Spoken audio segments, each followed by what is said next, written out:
Personne ne mange des hot dogs en s'imaginant que c'est un aliment santé. Depuis près de 20 ans, des études sonnent l'alarme sur le lien entre les viandes transformées et le cancer.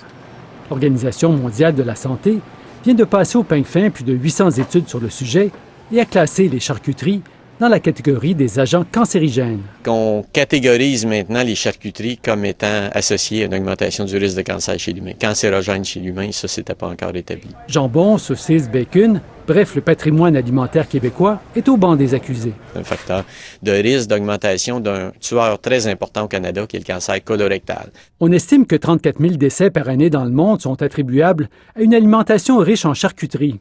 L'OMS rapporte qu'une consommation quotidienne de 50 grammes de charcuterie, l'équivalent de 2 saucisses, augmente les risques de cancer colorectal de 18 %.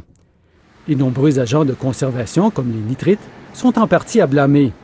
Les amateurs de hot dog doivent modérer leur consommation. Je ne verrais pas pourquoi j'arrêterais, mais c'est sûr que s'il y en a trop, puis il y a trop, tu sais, c'est comme la modération, hein? Si on en mange trop, mais c'est sûr que peut-être à un moment donné, ça, c'est pas bon pour la santé. Le premier tueur par cancer au Canada, c'est le cancer du poumon. 90 % des cancers du poumon, c'est le tabac.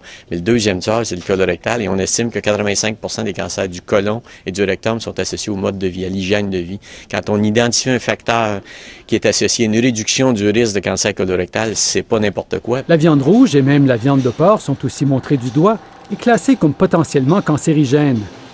Les végétariens ne devraient pas se réjouir trop vite, puisque l'OMS ne recommande pas pour autant les régimes sans viande, qui comportent parfois des carences en protéines.